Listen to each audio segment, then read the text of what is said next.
Hola, buenas tardes. Hola, ¿qué tal? Buenas tardes a todos. Bueno, si se va a ir conectando el resto. Bueno, le damos la bienvenida a este espacio que en realidad es para profesionales y para futuros profesionales también. Esta va a ser una charla específica de la Ley de Modernización Laboral específica para recursos humanos. La idea es, bueno, acompañarlos. En este caso a José, que es quien va a dar la charla. Pero bueno, le voy a dejar primero que presente Jime. Jime, te cedo la voz. Bueno, ¿se escucha ahí? Buenas tardes para todos. Me pone muy contenta la participación de verlos en este ciclo que estamos iniciando hoy. La idea es tener un lugar de encuentro para poder plantear diferentes temáticas que atraviesan el área laboral a través de diferentes formación. Hoy nos están acompañando contadores, abogados, licenciados en relaciones humanas, tenemos auditores, tenemos consultores, estudios contables, jóvenes profesionales, y eso enriquece este espacio, así que muy contenta de poder avanzar con esta propuesta que venimos incentivando desde Vesta Estudio, desde Asiri y desde Soft Soluciones. Veo muchas caras conocidas, algunas otras no, así que quiero empezar presentándome. Mi nombre es Jimena Paso, soy licenciada en Administración y contadora pública.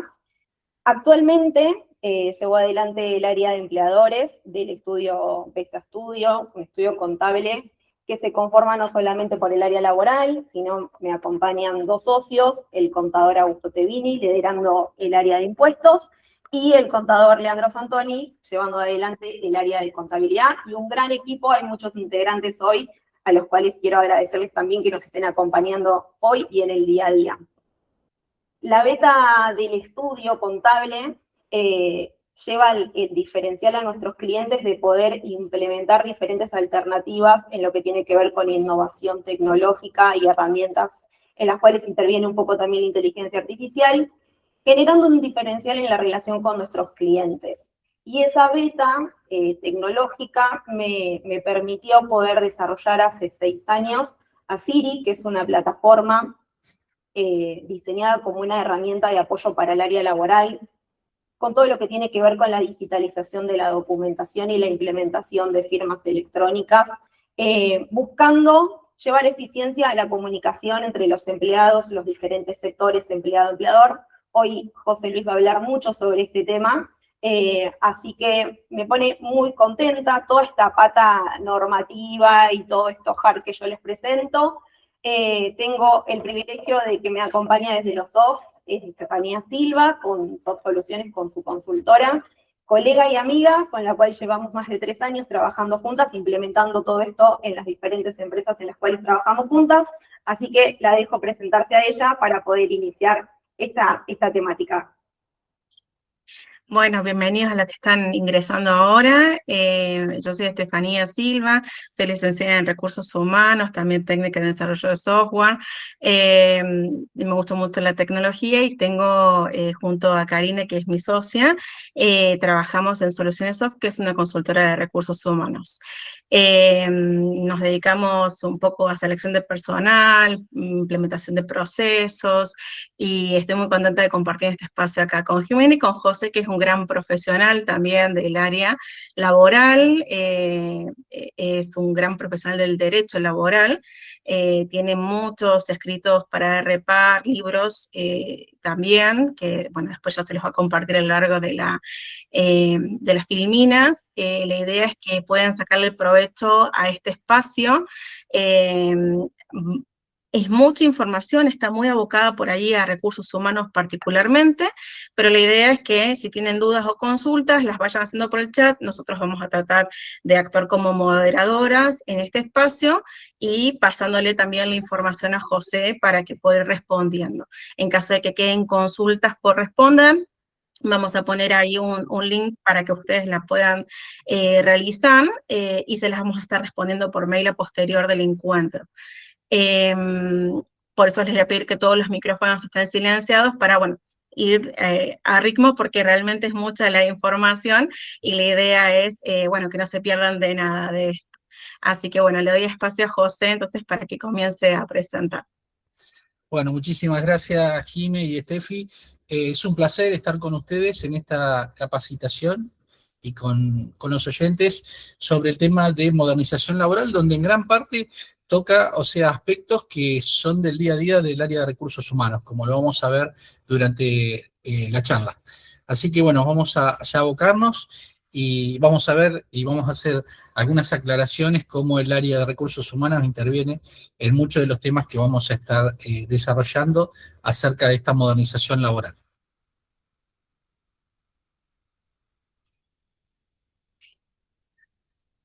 Bueno, la modernización laboral está regulada por una ley que es la 27.802, que se aprobó en el Congreso Nacional, entrando en vigencia a partir del 6 de marzo. Si bien después vamos a hacer un comentario acerca de la suspensión de algunos artículos, que era sabido que la CGT iba a presentar un amparo, pero esto no va a quedar igual de todos modos así, teniendo en cuenta de que es una ley aprobada en el Congreso de la Nación. Imagínense que no puede tener 80 artículos inconstitucionales, sería un bochorno, ¿no?, para el Congreso de la Nación. Tal vez algunos artículos después queden con alguna, o sea, o suspendidos, o que no resulten de aplicación hasta que se vuelvan a tratar en alguna oportunidad en el Congreso de la Nación, pero la ley obviamente se va a aplicar seguramente en gran parte en el transcurso del tiempo. Se basa en 4 ejes centrales. Uno de ellos es reducir la litigiosidad en el ámbito de la justicia laboral. Por otro lado, el tema de fomentar la registración o regularización laboral. También actualizar los convenios colectivos de trabajo. Los convenios colectivos de trabajo tenemos alrededor en nuestro país de 1.700 convenios colectivos. Como ustedes saben, una relación laboral se rige por el derecho individual, o sea, hay una ley de cabecera, que es la principal ley, que es la que vamos a desarrollar nosotros, es la ley de contrato de trabajo, que ha sufrido varios cambios en varios artículos de la misma, y luego se complementa con estatutos profesionales o convenios colectivos, como decía, alrededor de 1.700. Convenios colectivos que algunos datan del año 1973, 1975, 1980, o sea que ya han transcurrido casi 50 años, y algunos sin modificaciones. Entonces, ¿y cómo seguían vigentes? Porque por lo general se suele establecer un plazo de 2 años o de 3 años, pero teníamos lo que se denomina la ultraactividad, que los mantenía vigentes. Entonces, ahora vamos a ver qué pasa a partir de ahora con los convenios colectivos, porque se van a tener que ir actualizando. Por otro lado, también se hace hincapié en la federalización de la negociación colectiva, dando prioridad a los convenios de empresa o región sobre los convenios nacionales o sectoriales, que en algunos sectores del país muchas veces no se pueden aplicar porque se hacen a un nivel general y luego hay que tener particularidades en algunos sectores. Entonces se le va a dar prioridad a los convenios por empresa o región por encima de los convenios nacionales sectoriales. Bueno, hecha esa aclaración, vamos a comenzar con los principales artículos que sufrieron modificaciones acerca de esta modernización laboral.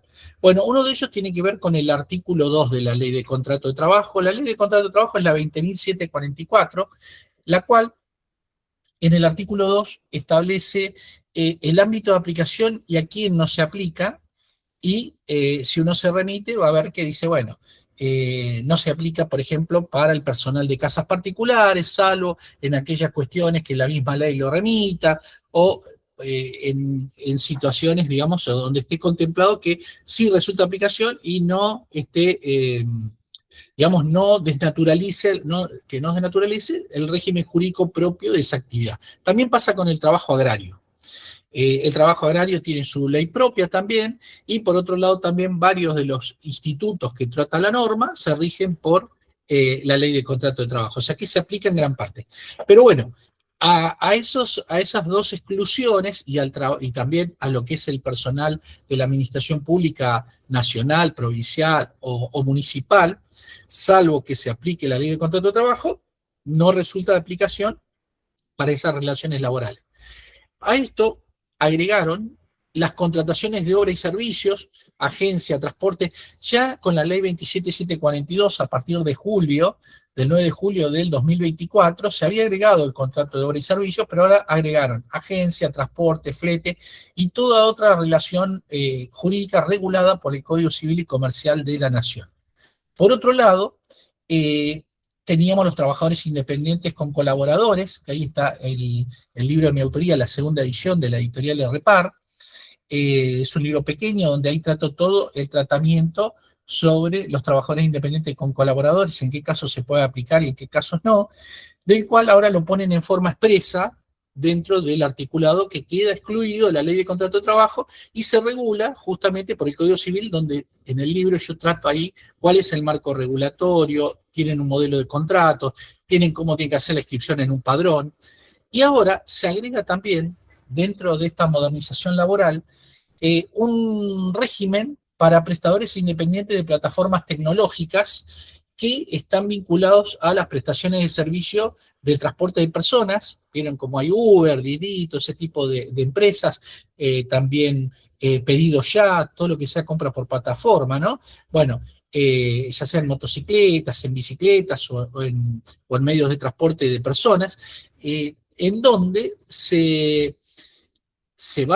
salió la ley, ahora tiene que salir el decreto reglamentario, y después la FIP seguramente, o la ARCA, va a establecer un padrón donde se van a tener que escribir las plataformas y los trabajadores independientes, pero van a tener que cumplir determinadas pautas para encuadrar como trabajadores independientes, porque después si no puede conciliarse la existencia de un contrato de trabajo.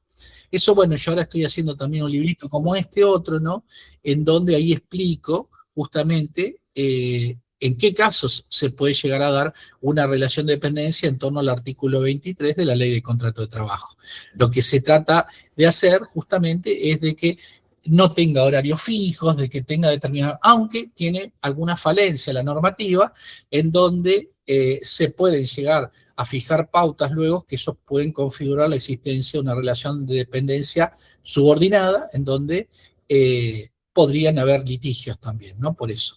El personal embarcado de la Ley de Navegación 20.094 y las personas privadas de libertad, o sea, los presos que pedían tener vacaciones, feriados, bueno, se estableció que ellos están fuera del ámbito de aplicación de la Ley de Contrato de Trabajo. Bueno, hasta acá es un poco técnico, vamos a tratar de decodificar un poco y ser un poco más práctico, pero bueno, esto es justamente el aspecto jurídico aplicable a las relaciones laborales, entonces teníamos que manejarlo de esa manera. Antigüedad del trabajador. Bueno, este es un tema importante, el tema de antigüedad, porque justamente muchos de los institutos en el derecho del trabajo se regulan a través de la antigüedad del trabajador. Y el área de recursos humanos tiene que tener justamente el conocimiento de la antigüedad que tiene el trabajador. Y justamente estaba viendo que están pasando en TikTok algunas personas que se ve que les deben pedir en las áreas de recursos humanos, bueno, ¿cómo saco la antigüedad del trabajador? Ahora vamos a ver luego que cuando vemos el recibo de sueldo, que tiene que tener la antigüedad del trabajador para cuando haya prestado servicios en forma sucesiva o en varias oportunidades para un mismo empleador.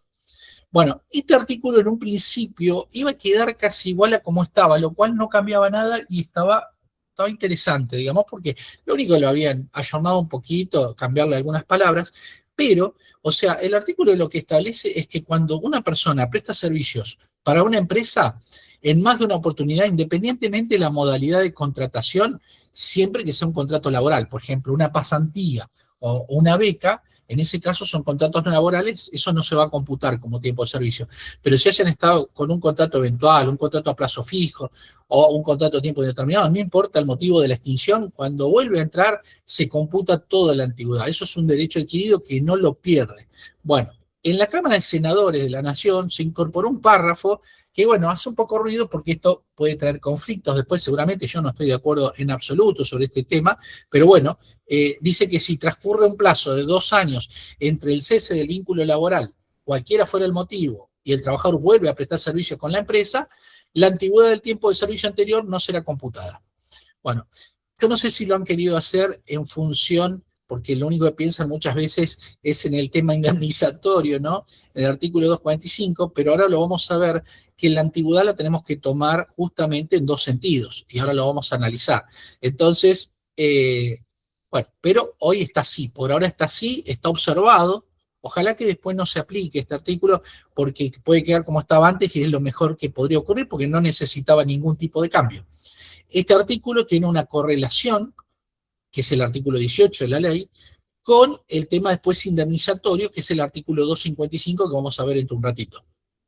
Bueno, la antigüedad del trabajador se debe considerar en dos sentidos. Uno, ¿para qué? Para determinadas situaciones que sean dentro del desarrollo del contrato de trabajo. Por ejemplo, percibir adicionales. Van a encontrar que en muchos convenios colectivos de trabajo o estatutos, o las mismas partes podrían fijar un adicional por antigüedad.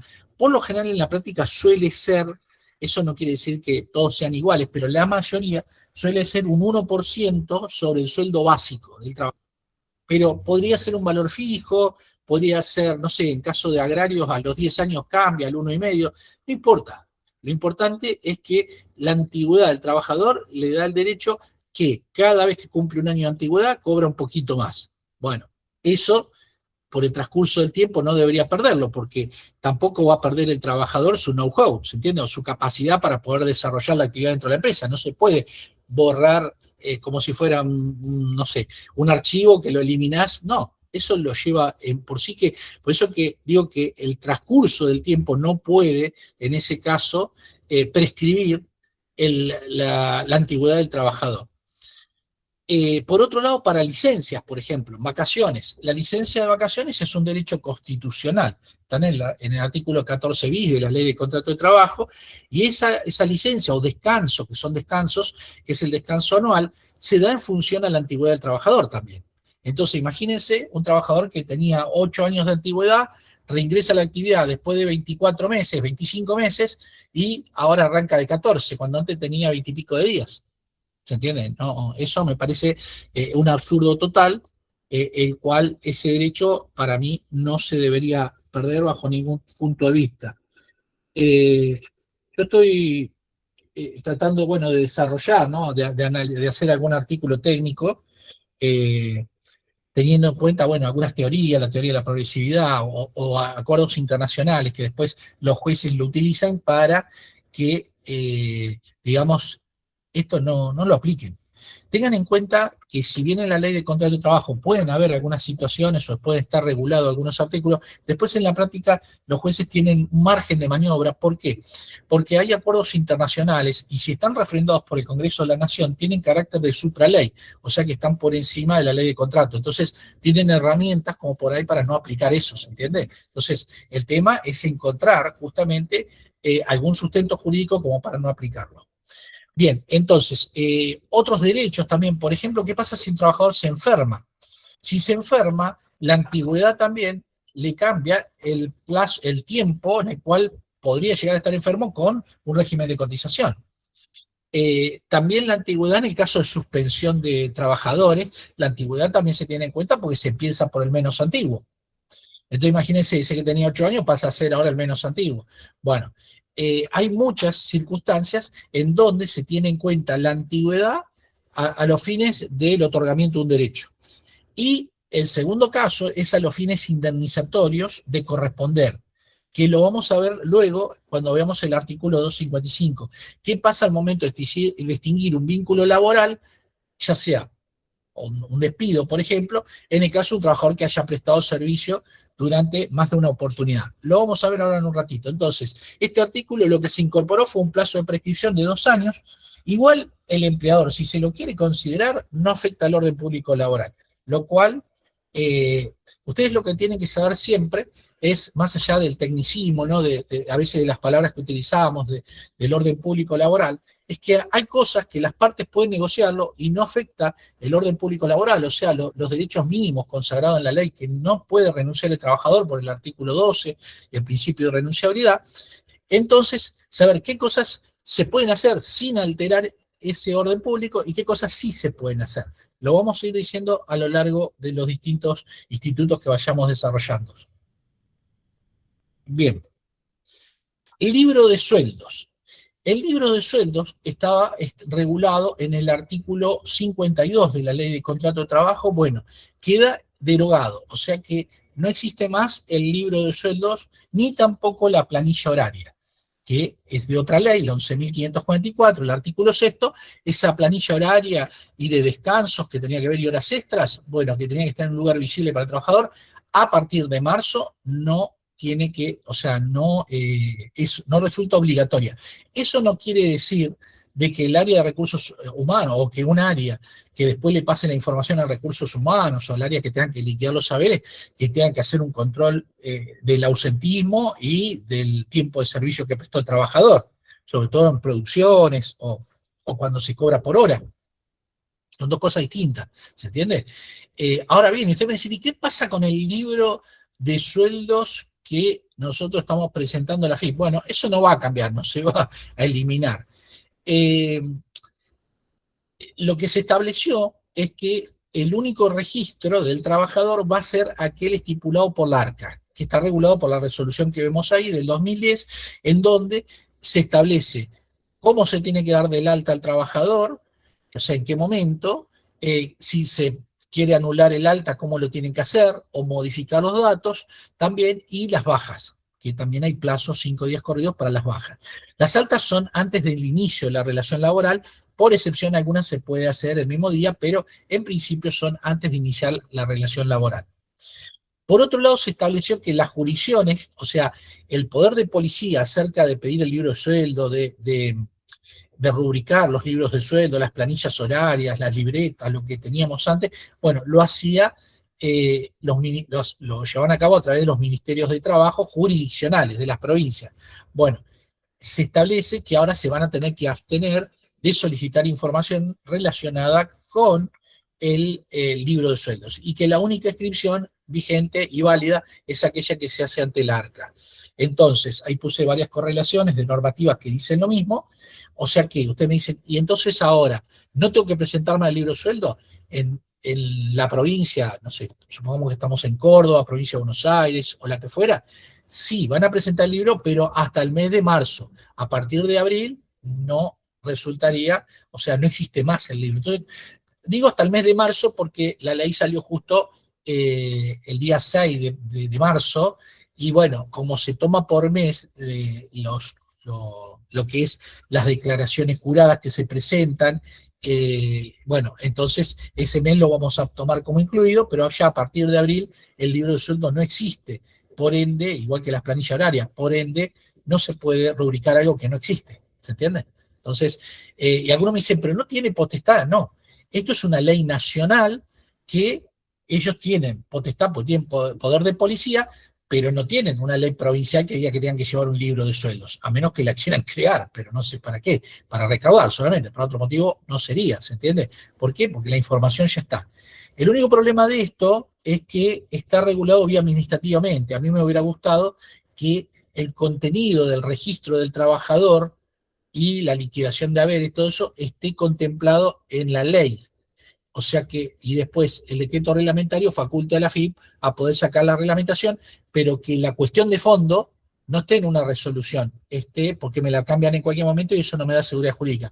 O sea que esté dentro de la ley. Bueno, vamos a tratar de hacer hincapié a través de las cámaras y todo eso, que en algún momento que se pueda modificar la ley de contrato, se incorpore el tema del registro y de la liquidación de haberes del trabajador, cómo se debe hacer, etcétera, pero están en una ley, no en una resolución administrativa.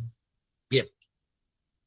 Certificado de trabajo. Este es otro tema, que muchas veces me dicen los certificados de trabajo. Bueno, en materia laboral, nosotros tenemos laboral por un lado y seguridad social por otro.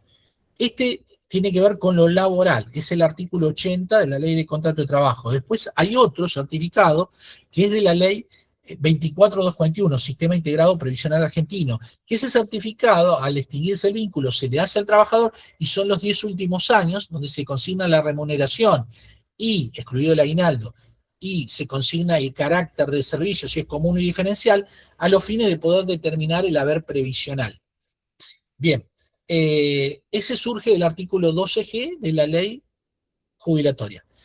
Ahora, este otro, que estamos viendo acá, es de la ley de contrato de trabajo. Ese no tuvo modificaciones. El que tuvo modificaciones es este otro certificado de trabajo, donde se lo fue flexibilizando. Ya con la ley de base, la 27742, se eliminaron las sanciones. Primero salió un decreto 70 del 2023, pero se había suspendido en gran parte, en donde luego, con la ley 27742, se eliminaron las sanciones que establecía justamente la falta de entrega o la entrega tardía o con falta de información del certificado de trabajo, lo cual le daba un derecho al trabajador a cobrar 3 sueldos, una multa de 3 sueldos. Bueno, eso se eliminó ya antes. Cuando salió esa eliminación, también fue en julio del 2024, hace 2 años, se deroga con el decreto 847 el decreto 146 del 2001, que establecía que el empleador tenía 30 días corridos distinguido el vínculo para entregar el certificado de trabajo. Bueno, eso se extendió ahora a 45 días hábiles, habida cuenta de que muchas veces piden el certificado de trabajo y la información del último mes, como todavía tal vez ni se devengó o falta exteriorizarla a través de la presentación de la declaración jurada del F931 en la ARCA, no está. Entonces, por eso que se establecieron 45 días hábiles. Por otro lado, se flexibiliza la forma de entrega, tanto en papel o digital, como su contenido. Y no hace mención a los aportes sindicales. Vamos a estar atentos a ver si dice algo más o nos da un poco de luz el tema del decreto reglamentario cuando salga. Ya salió un decreto reglamentario, pero no para este punto, es para otro título. Lo tengo por acá. Pero bueno, igual no viene el caso porque es para un régimen de promoción, o sea, es algo que para unos beneficios fiscales que no viene el caso. Acá lo tengo. Y ya lo habíamos tenido también en la ley de base, y ahora tiene otro nombre, se llama régimen de incentivo para medianas inversiones. Salió el decreto 242 del 2026. Esto para tema fiscal, este decreto. O sea que es uno de los primeros decretos que está regulando uno de los títulos de la ley de modernización. Luego vamos a ver que es el título 23, justamente. Luego vamos a ver que van a ir saliendo decretos por título, seguramente, en donde está el título 1, que es lo que estamos hablando nosotros, el título 2, etcétera, en donde van a ir reglamentando los distintos puntos. Bien, también dice que se considera cumplida la obligación del empleador de la entrega del certificado de trabajo respecto a cuando hay organismos que proporcionen dicha información, como por ejemplo MISAPORTE, historia laboral. El tema en la práctica es cómo saber si el trabajador tiene acceso o si lo pudo bajar o está la información. Ese es el gran problema. ¿Por qué? Porque para MISAPORTE se tiene que hacer con clave fiscal y lo tiene que hacer, es personal, el trámite lo hace el trabajador, y para la historia laboral tiene que entrar al ANSES con una clave de seguridad social que también es personal. Bien. Por otro lado, tenemos el tema de la prestación de servicio dentro de la empresa de un trabajador, en donde tenemos el trabajador a tiempo parcial. El trabajador a tiempo parcial, antes de la reforma, era aquel que prestaba servicio menos de las 2/3 partes de la jornada. En sí, prestar menos de la jornada normal. ¿Qué es la jornada normal? Bueno, la jornada normal es la jornada máxima, la jornada límite, en donde tenemos una jornada diaria y una jornada semanal. Ahora se flexibiliza el tema de la jornada diaria, y luego lo vamos a ver, pero sí la jornada, hay que respetar la jornada normal, la cual en principio son 48 horas semanales. Pero eso no significa que en alguna actividad usted diga, no, pero en mi empresa acá es 42 porque el convenio, sí, perfecto. 48 es lo general. Después los convenios pueden bajarla de 48, no la pueden subir. ¿Entiendes? Pues es un techo. ¿Por qué? Porque eso está en la Constitución Nacional, es fijar un límite a la extensión de la jornada de trabajo. Bueno, antes, si yo trabajaba 4 horas, eran menos de las 2/3 partes. Entonces, lo que ocurría es que, por ejemplo, no podía hacer horas extras, y si trabajaba más de las 2/3 partes, trabajaba 6 o 7 horas, tenía que cobrar como si era un trabajador de 8, lo cual era totalmente inconstitucional.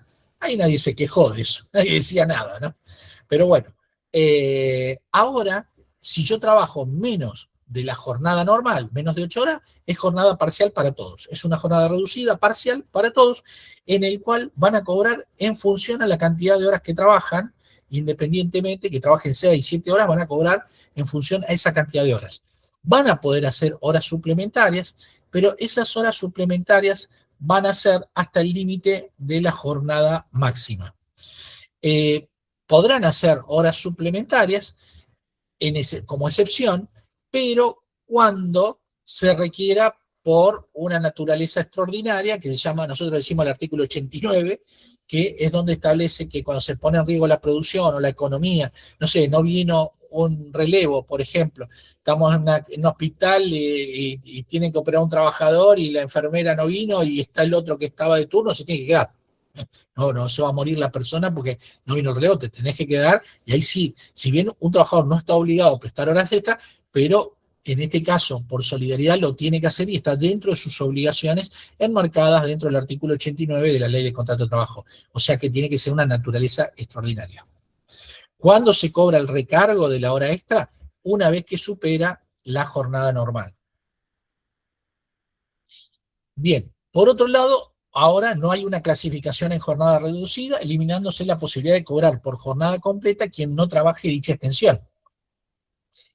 Fíjense lo que me pasó en una empresa. Un trabajador, muchacho joven, jovencito, agarra y entró a trabajar 8 horas. Cobraba por 8 horas. Bueno, agarró y pidió 1 hora para ir a la universidad. Entonces le empezaron a pagar por 7 horas. Bueno, al mes o a los 2 meses, dice, la ley dice que yo tengo que cobrar por 8 horas. Bueno, se lesionó el vínculo en ese caso y se extinguió la relación de trabajo, lamentablemente. Tal vez lo asesoraron mal y bueno, la relación laboral se extinguió. Tengan en cuenta que en materia de derecho laboral, cuando la confianza en ese caso se lesiona, es muy difícil volverla atrás, ¿no? O sea, se quiso hacer el vivo y bueno, así le salió también. Bien, ahora la pregunta es, ¿qué pasa con los que están ahora y trabajaban 6 horas, 7 horas y cobraban 8? Bueno, eso por la teoría de los derechos adquiridos van a seguir cobrando, no se lo van a poder bajar. Pero si entra uno nuevo y trabaja 6 horas o 7 horas, va a cobrar por 6 o 7 horas, que es lo que corresponde. Bien, entonces ahora el pago siempre es proporcional a la jornada completa. Antes no podía hacer horas suplementarias, salvo auxilio o ayudas extraordinarias. Ahora puede hacer hasta el límite de la jornada normal de su actividad. Las cotizaciones a la Seguridad Social serán en forma proporcional y se unifican en caso que tenga más de un trabajo, de que tenga pluriempleo. Asimismo, también tendrá que unificar la obra social en caso de pluriempleo. La obra social se va a cotizar por tiempo completo, salvo pluriempleo, y los convenios podrán fijar límites y regímenes de reemplazo de trabajadores a tiempo completo. Eso ya estaba. Bueno, el tema de la obra social que se cotiza a tiempo completo, claro, el problema en la práctica es que el empleador, salvo por medio de una declaración jurada, no sabe si el trabajador tiene pluriempleo. Sí, por ahí se puede llegar a dar cuenta si baja el CODEM del trabajador y por ahí lo dice, pero no te sale en el sistema, lo cual es un dato muy importante, porque ¿qué pasa? Si un trabajador presta servicio 4 horas en la empresa A y 4 horas en la empresa B, aunque sean de actividades económicas distintas, el trabajador tiene que optar por una obra social, o sea, no puede tener 2 obras sociales distintas. Entonces, bueno, tendrá una obra social donde va a ir los fondos para la prestación de salud a esa obra social. Ahora bien, ¿qué pasa? Si yo no tengo esa información, le voy a liquidar y voy a estar pagando por 8 horas el empleador A y el empleador B también. O sea que estarían teniendo un costo más alto ambas empresas y la obra social tendría un enriquecimiento sin causa, lo cual es grave, ¿se entiende? ¿Por qué? Porque estaría recibiendo el doble de cotización por ese trabajador. Bueno, estos son temas que en la práctica todavía no se han podido resolver.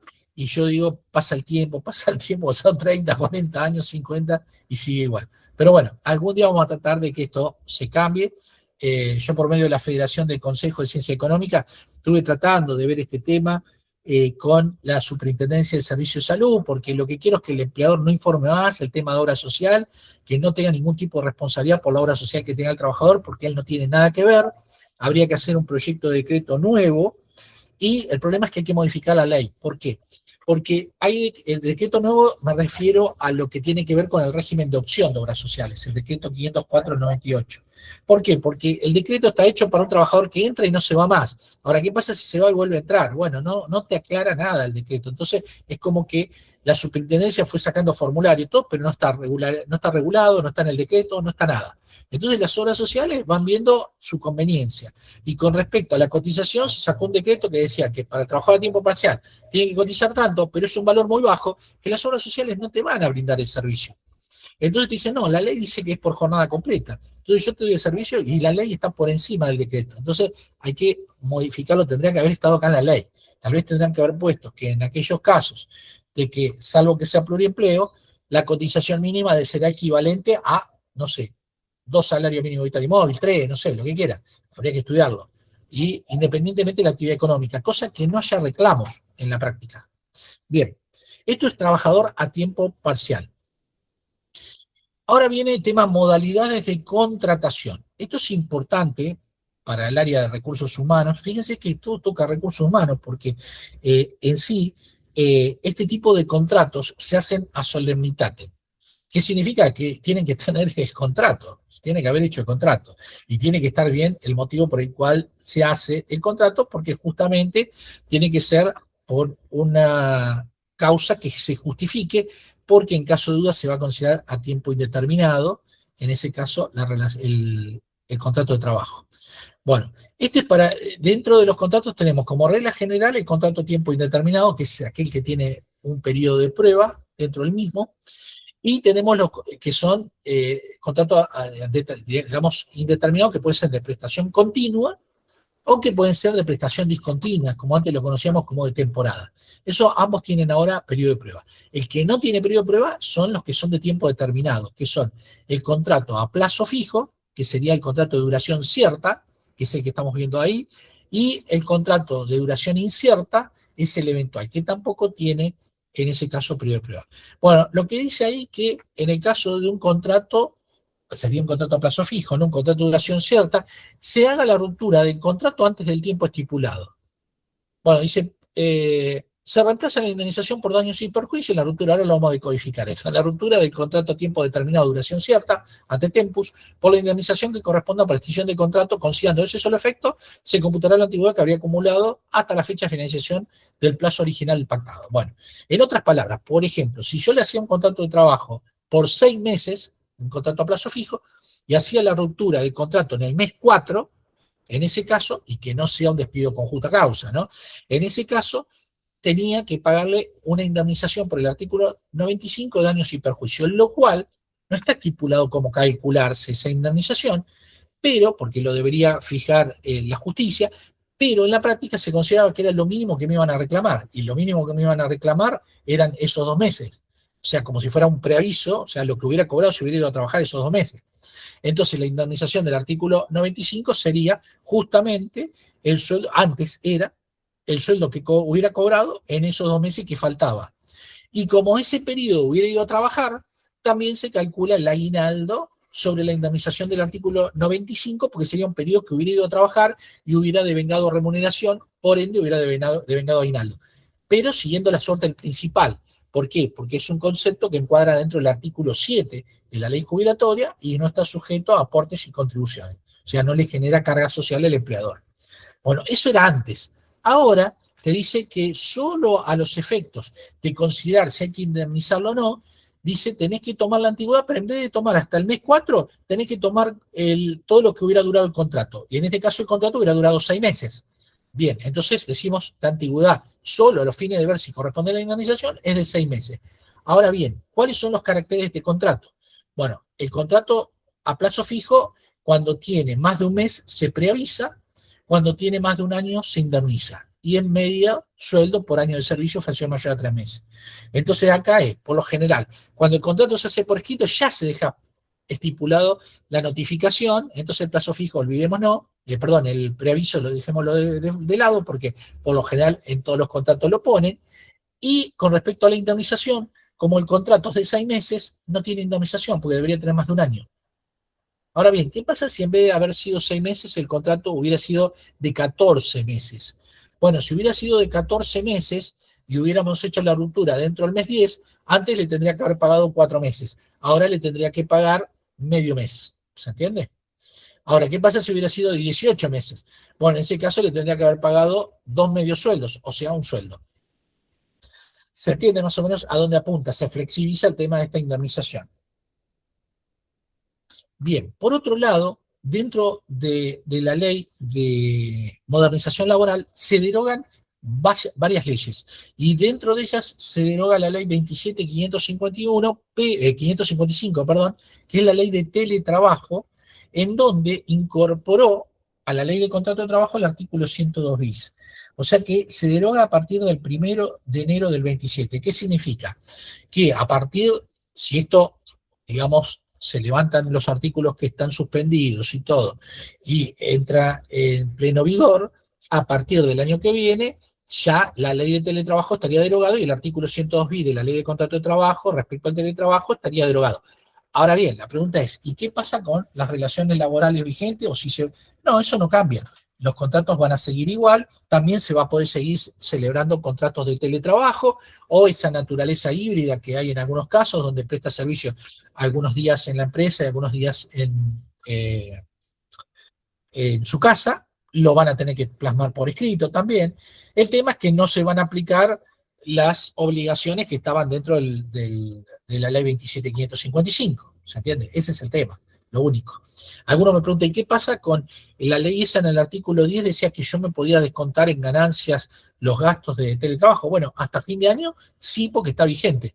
Ahora, a partir del año que viene, para el periodo fiscal 2028, perdón, 2000, ¿qué estamos? 2026, para el 2027, no en tanto y en cuanto, o depende de que si vieron que a fin de año siempre sale alguna reforma en materia de ganancia. Bueno, si se agrega a las, digamos, a lo que son la no gravabilidad o una deducción o lo que fuera de lo que tiene que ver con el gasto de teletrabajo y se considera en la ley, bárbaro, pero hasta fin de año está vigente.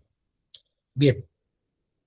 Beneficios sociales. Bueno, acá aparecen lo que son los beneficios sociales y las prestaciones complementarias.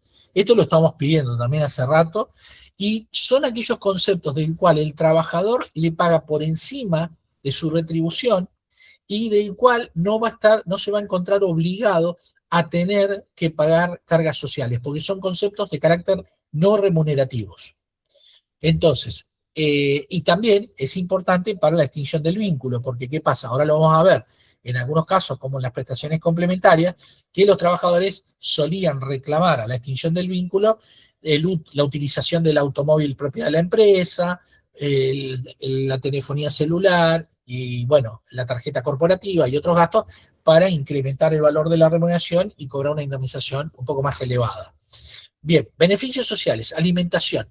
Teníamos los servicios de comedor y alimentación dentro de la empresa, pero se incorporó ahora que también se van a considerar aquellos casos donde el empleador le pague y vaya a establecimientos gastronómicos que se encuentren cerca del lugar de trabajo. La reglamentación tendrá que decir qué se entiende por cerca. Y en materia de salud, ¿qué pasa? Tengan en cuenta el contexto de la ley. La ley también, en el año 76 se hizo un texto ordenado, y luego ha tenido modificaciones, pero en algunos artículos ni se habían modificado en la ley de contrato de trabajo también. Entonces, en materia de salud, estaban los reintegros de gastos médicos. Imagínense los reintegros de gastos médicos en el año 78, 77. Primero que el médico no facturaba ni por casualidad. Te hacía lo sumo un usares o un coso con papel carbónico y te daba un papelito de eso, y bueno, ese era el reintegro.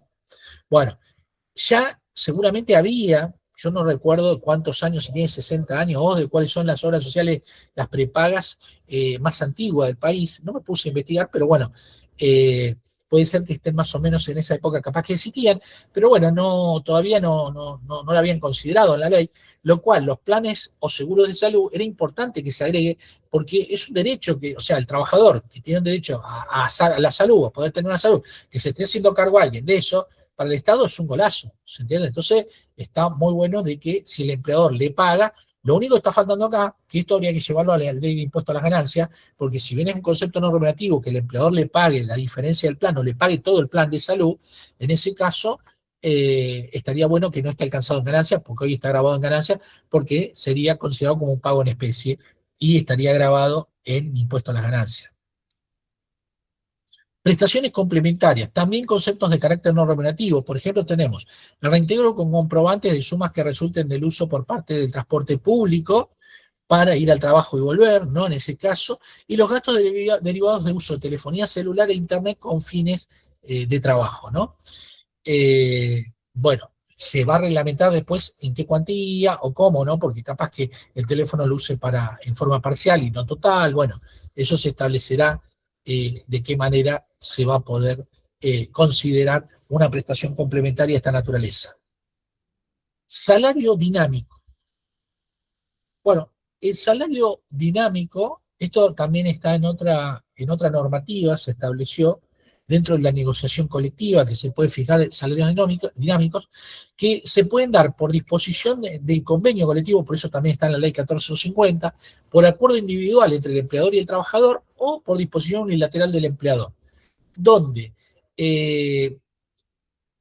para premiar el talento o el mérito del trabajador en determinadas circunstancias o por haber alcanzado determinadas metas, lo quiere pagar, pero no quiere que eso se transforme en un derecho adquirido. Entonces muchas veces decían, hey, no, pero si lo termino pagando, después se lo tengo que empezar a pagar todos los meses y no lo puedo pagar porque esto fue circunstancial, porque hubo una demanda extraordinaria por X motivo o por determinados eventos que se dieron y nos generaron mayor comercialización o mayor producción o lo que fuera, y no tenemos después. Entonces se establece la posibilidad de dejarlo por escrito, establecer conceptos o componentes que formen parte de la remuneración, o sea, que sean retributivos en forma de adicionales, que sean transitorios, fijo o variable, y que se lo considere en función al mérito que haya prestado, digamos, se haya obtenido el trabajador por la prestación de servicios ante la empresa. Entonces, eso se deja plasmado por escrito y, fíjense, otra comunicación o otro contrato que también va a pasar por el área seguramente de recursos humanos o el área de legales, según cómo sea de grande la organización y cómo esté estipuladas las tareas vinculadas a la relación de trabajo. Su frecuencia y modificación podrán ser estipuladas por las partes o por voluntad individual del empleado sin que ello se torne un derecho adquirido por el transcurso del tiempo que se haya pactado. Pago de sueldos.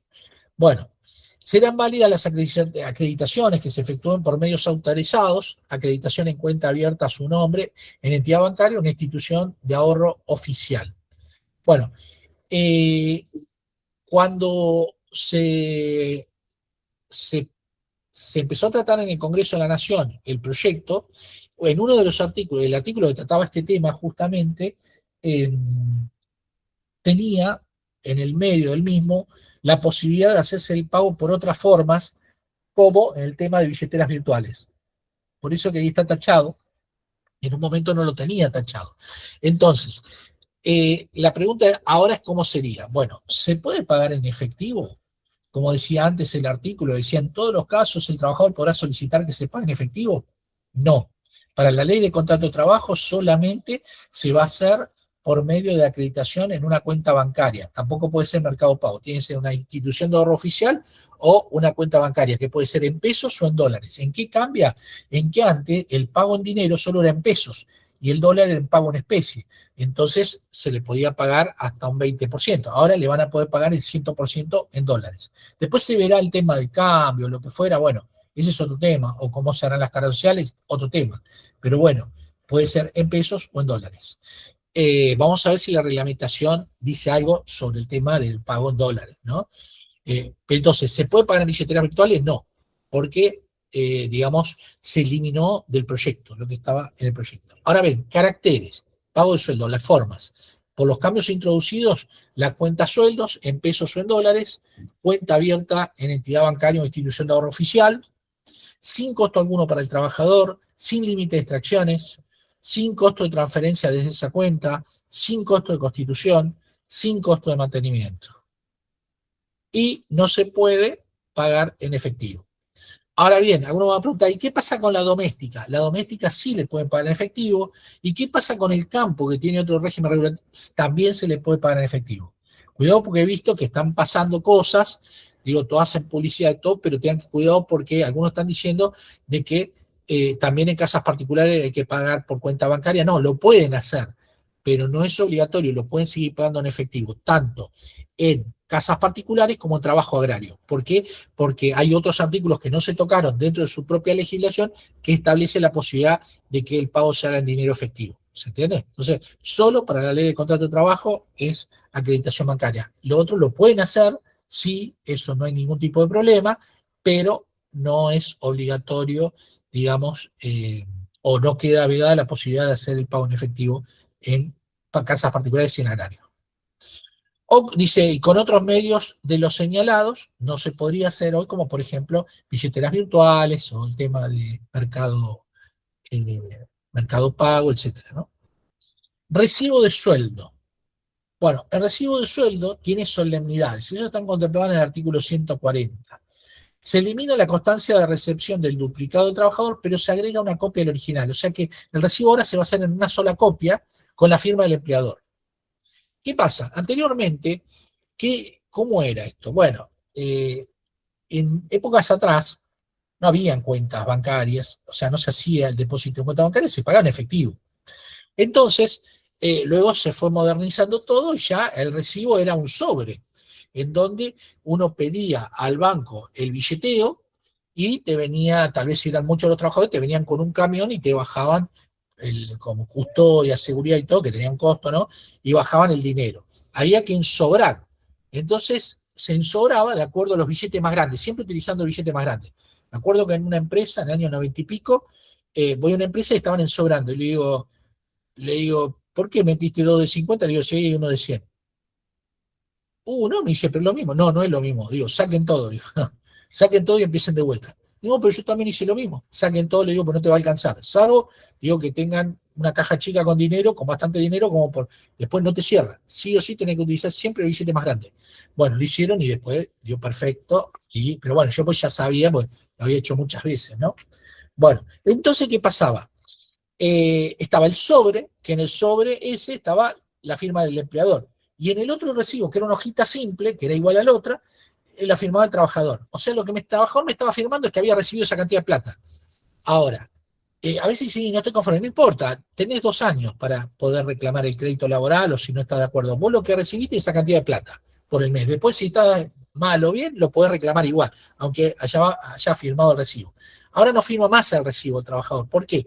Porque va a una cuenta bancaria y ya se demostró de que la acreditación a esa cuenta oficial se considera de que el pago está realizado. Entonces ya no necesitan la copia que tiene que firmar el trabajador. Entonces se le entrega una copia del original. Obviamente que ya no es un sobre tampoco, porque no hay que poner el dinero en efectivo, ¿no? Se elimina el lugar y fecha de pago real y efectivo de la remuneración. Se agrega la antigüedad reconocida del trabajador por contratos anteriores. Bueno, ahí no le pongan una fecha, pónganle en años y en meses. 5 años y 4 meses, ¿entiende? Así. No le pongan, si quieren le pueden poner hasta día, lo que quiera, pero no le pongan 4 del 5 de 2020, no. Porque ¿qué es eso? Que la fecha que había entrado al principio, ¿cuándo? No, eso no sirve, cuidado con eso. Bien, se agrega el detalle de las remuneraciones de contribuciones abonadas por el empleador por cada trabajador. Bueno, acá esperemos que la reglamentación, porque vimos ya que están pasando información de que quieren poner todo un costo, digamos un listado de costos. No tiene sentido acá. Yo creo que lo ideal sería que con 2 renglones, yo voy a ver si esta semana me pongo en contacto con la federación, a ver si le podemos hacer llegar al ministro no sé, yo le digo Arnold Schwarzenegger, porque no me sale, tiene un apellido más raro, un ministro de regulación, algo así, no me acuerdo, el apellido es raro, y es difícil de pronunciar, no es muy difícil de pronunciar. Bueno, la cosa que se ve que vio que en las redes están pasando el recibo y a alguien se le ocurrió poner un recibo con todo un detalle. No pongamos eso, no lo pongamos porque ¿qué pasa? Lo van a ver y piensan que es una pavada, pero no es fácil determinar el costo por trabajador. Si a veces nos cuesta determinar el costo global, imagínate por trabajador con conceptos que son fijos, variables, que hay que dividir por toda la masa, que hay detracciones y que son distintas, que hay condiciones para considerar, hay un montón de variables que cambian, lo cual no tiene sentido, porque al trabajador no le interesa. Lo que sí estaría bueno que hayan 2 renglones, uno que diga contribuciones, que es lo que dice la norma, contribuciones abonadas por el empleador por haber contratado a ese trabajador, Y costo total, eso es lo que vale, el costo total, que es lo que no dice la norma. Debería haber dos renglones y uno que diga costo total. Bueno, acá no lo puse en el curso extenso que hago, ahí hacemos un modelo, todo, y damos un caso práctico, cómo se calcula, etcétera. Pero bueno, eso para un curso de más horas, porque en 1 hora y media no se puede ver. Bien, entonces, hay que agregar en principio las contribuciones. ¿A partir de cuándo? Bueno, ahora vamos a ver. La autoridad de aplicación laboral podrá incorporar alguna información adicional. Lo que espero es que no pidan información, porque ustedes se imaginan, no tenemos más libro de sueldo y ahora tener un problema con el recibo de sueldo. No. O sea, nos sacamos un problema encima de tener que presentar en la jurisdicción el libro de sueldo, y igual hay que seguir haciéndolo, ¿no? En la FIP. Pero, por otro lado, ahora tenés que hacer un recibo de sueldo que es peor que el libro de sueldo de antes. No tiene sentido. Pero aparte que no sirve para nada. Porque al trabajador no le importa si va al INACAPA, ni sabe lo que es, no sabe si eso qué será, no tiene ni idea. ¿Se entiende? Entonces, no importa dónde va, lo que importa es que sepa lo que le sale, porque el trabajador, si el trabajador tiene 1.000.000 de bruto y cobra 800, te va a decir, no, mi sueldo es 800. Y no, capaz que el sueldo de él es 1.700.000. ¿Se entiende? Y dice, pero yo cobro 800, sí, pero a la empresa le sale 1.700.000, 1.600.000. Entonces, eso que lo vea también cuánto es lo que le sale, que es lo importante, ¿se entiende? Y ese costo laboral o esas contribuciones van a formar parte del costo laboral. El costo laboral de un trabajador se saca a través de la remuneración, artículo 6 de la ley jubilatoria, más las asignaciones no remunerativas habituales, que son las que pagan parcialmente cargas sociales, más las contribuciones a la seguridad social, más las contribuciones sindicales, más los seguros y más las indemnizaciones si hay en ese periodo. Así se determina el costo laboral de un trabajador. Entonces, ¿a partir de cuándo estaría vigente? Porque este artículo no está observado, porque es el artículo 41. Desde el 6 de marzo del 2026 ya se encuentra vigente. Ahora bien, el problema es que los recibos pueden ser semanales, quincenales o mensuales. Yo lo que pondría en la reglamentación, si fuera yo, te pondría, bueno, en el caso que sean semanales, en la cuarta semana, poner el total de contribuciones en 2 renglones, total de contribuciones y costo total de ese trabajador. Chao, listo, ¿para qué más? No ponga más nada. Con eso me alcanza y listo. Es lo que tiene que saber el trabajador. ¿Qué conceptos van? ¿Deben ser detallados? Bueno, para mí no deberían ir detallados, pero están diciendo que parece que lo van a detallar. Lo que no queremos es que se detalle, porque después es muy complejo, no tiene sentido. Hay cosas que después te cambian, las contribuciones sindicales por ahí están y después no están. Salen los convenios, salen los acuerdos tarde, homologados, entonces siempre vas a quedar expuesto. O sea, el profesional que esté haciendo eso va a quedar expuesto siempre, y no tiene sentido, porque en definitiva, que tenga un peso más, un peso menos ahí, no cambia la ecuación, ¿se entiende? Para lo que es, porque que sean 100 pesos más, 100 pesos menos, no pasa nada.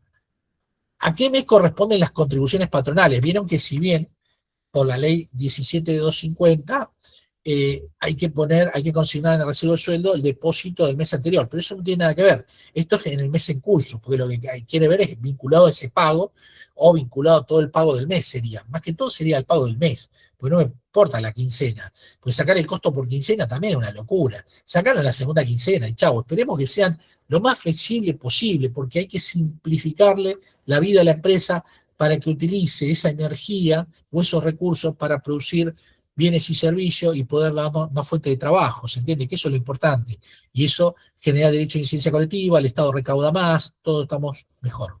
Modalidad, si bien se elimina el duplicado, con la firma del trabajador, el empleador debe hacer una entrega de una copia fiel del original. Bien. Ahí dice si fuera papel o bien mediante un sistema que permita su firma de manera digital o electrónica como constancia de la entrega. Bueno, de un derecho constitucional que tiene el trabajador es a tener descansos. Hay descansos diarios, descansos semanales y descansos anuales. El descanso diario es aquel que el trabajador, desde que sale de su trabajo y vuelve de vuelta, tiene que mediar hasta que vuelve a trabajar de vuelta 12 horas ininterrumpidas. El descanso de fin de semana o hebdomadario es de 35 horas ininterrumpidas. Y la licencia anual de vacaciones, que va de acuerdo a la antigüedad del trabajador. En principios, en la ley de contrato de trabajo tenemos, digamos, la extensión del periodo de vacaciones y los requisitos para el goce íntegro o proporcional, cómo se retribuye, todo, etcétera. Y vamos a ver ahora, justamente vinculado a las vacaciones, qué cambia o qué se agrega o qué se modifica respecto a lo que ya tenemos. Bien, entonces, la época de otorgamiento que va entre el 1 de octubre y el 30 de abril, eso no se modificó. Dice que la autoridad de aplicación puede conceder las vacaciones en otros periodos, pero por lo menos una vez cada 3 años tiene que caer en época de verano, ¿no? Por otro lado, se establece el tema de la comunicación. La comunicación, esto es importante, ya que si bien el ius variandi lo tiene el empleador y puede pactar con el trabajador su época de otorgamiento, lo define siempre el empleador porque es facultad de él, pero tiene que comunicarlo con un tiempo anterior, que en este caso antes era de 45 días y ahora es de 30 días anteriores al inicio de la licencia, salvo que el convenio establezca otra cuestión. Bueno, eso también el área de recursos humanos por lo general tiene que estar en ese tema. Se puede fraccionar, o ya sea para informarle al área de legales o si manejan ellos la comunicación laboral, directamente lo pueden hacer ellos. Se puede fraccionar en periodos, no, bueno, ahora el tema de fraccionamiento de las vacaciones. El fraccionamiento de las vacaciones, hasta ahora, antes de la reforma, nosotros teníamos un fraccionamiento con acumulación, que era poder fraccionar las vacaciones y utilizar una parte de ellas y una parte al año siguiente acumulándola.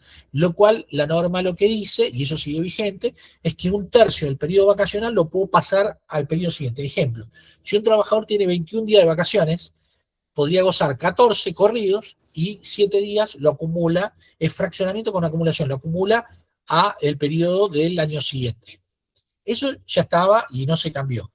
Por otro lado, estaba por la ley 24.467 para pymes la posibilidad de que si el convenio colectivo de trabajo podía establecer periodos de fraccionamiento en el cual no podían ser inferiores a 6 días corridos. Esto por el convenio 52 de la OIT, que nosotros lo tenemos refrendado en el Congreso de la Nación. Entonces, ahora, por ley, establecieron que las partes pueden, o el empleador puede establecer el fraccionamiento en periodos, pero no inferiores a 7 días. ¿Qué pasa si la ley decía 5 días? Y estaría mal, porque tenemos una supraley que dice que no puede ser inferior a 6, por eso pusieron 7, ¿se entiende? ¿Por qué? Porque los convenios igual aún, para pymes, si lo tuviera y diría 6 días, también se podría aplicar, pero menos de 6 no, porque es el convenio que tiene carácter de supraley que está aprobado en el Congreso de la Nación y es el convenio 52 de la Organización Internacional del Trabajo. Bueno, ¿qué significa? De 7 días. Ahora bien, la pregunta que me van a decir es, o por lo menos, al menos cuando hago una auditoría, veo y digo, veo un mes que hay 2 días de vacaciones, otro mes, 1 día de vacaciones, otro día 3 días de vacaciones, otro mes 4. Cuidado, porque el tema es que lo van a sancionar al empleador por eso. Y las sanciones en nuestro país están reguladas por una ley que es el Pacto Federal del Trabajo, que casi todas las jurisdicciones están adheridas, está copiado de España, en donde se clasifican en leves, graves y muy graves. Y estas infracciones son graves. ¿Qué diferencia hay entre leve y grave? Que la leve en sí es un apercibimiento o una multa pecuniaria, pero es un valor fijo, un valor independientemente de la cantidad de trabajadores. En cambio, las graves o las muy graves se calculan un monto pecuniario de acuerdo a la gravedad de la falta, digamos, a la empresa a ver si no tiene sanciones anteriores o si no es residente o lo que fuera, a los antecedentes, ¿no? Pero se multiplica por cantidad de trabajadores. Entonces, si ustedes tienen 40 trabajadores y a los 40 le fraccionaron las vacaciones, en ese caso pueden sancionar a la empresa y la multa va a ser millonaria. Cuidado con eso. Y ustedes me dicen, ¿puedo entonces fraccionar 2 o 3 días y si las partes están de acuerdo? No.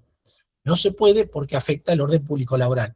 No menos de 7 días. Ahora, ¿cómo solucionamos ese problema en la práctica? Bueno, hay una forma, yo se lo voy a decir, pero bueno, es algo que no tiene solución porque no se va a modificar por menos de 7 días o menos de 6 días por el convenio internacional. Entonces, la única que queda es que si no quieren ser sancionados, liquidan todos los días juntos en la época de otorgamiento y después le manejan una cuenta corriente, que en la práctica es lo que pasa. Y ahora alguno me va a decir, pero ¿qué pasa si se enferma, se sigue? También pasa nada. ¿Por qué? Porque todavía no se vengó el periodo y vos podés corregir eso. Todavía no se entiende, no habría ningún tipo de problema. A lo sumo, si le diste un adelanto de vacaciones, se le tomaba en cuenta lo que le tenías que pagar, pero cambia el carácter de cómo tenés que pagarlo. Pero el adelanto no lo des en ese caso remunerativo, sino como un adelanto de sueldo. ¿Se entiende? Pero adelanto de vacaciones. Eso hay un curso que hacemos sobre vacaciones, ese que está el libro ahí, donde este tema justamente lo explicamos. Banco de horas. Bien, banco de horas, el empleador y el trabajador podrán acordar voluntariamente un régimen de compensación de horas extraordinarias de trabajo, del cual se tiene que hacer por escrito. O sea, ¿qué significa? Anteriormente nosotros podíamos hacer 8/9 horas por día y no pasamos de 48 horas, salvo que el convenio diga 42, 44, no importa. Pongámosle 48, ¿no? Entonces, hoy por hoy, lo que puede pasar es que arreglen las partes a poder trabajar. Por ejemplo, el trabajador le pide, mira, yo mañana tengo que ir, no, pero no se puede, porque tenemos mucho trabajo, necesito entrar 2 horas más tarde. Bueno, entonces quédate hoy y mañana o 1 hora más tarde y después la compensás. Entonces, capaz que trabaja 10 horas, 2 días, en ese caso, y esas 2 horas que tenía, no cobrarla como era sino compensarla después, entrando más tarde o saliendo más temprano o acumulando en un banco de horas y después un día tomarse un franco. ¿Se entiende? Entonces, en tanto en cuanto, entre jornada y jornada, media en 12 horas, pero tampoco es como están diciendo, dice ahora la jornada de 12 horas. No, la jornada no es de 12 horas. ¿Se entiende? En sí. Tampoco es, primero, que no es obligatorio hacer horas extras y tampoco el empleador puede arriesgarse a que figuren de que se hacen horas extras todos los meses porque debería ser sancionado. Porque las horas extras es una excepción a la extensión de jornada de trabajo. Cuidado con eso. Y tengan en cuenta el decreto 484 del 2000, pero sepan entenderlo. ¿Por qué? Porque está pobre de lectura en sí. ¿Por qué? Porque deberían haber aclarado algo que es muy importante.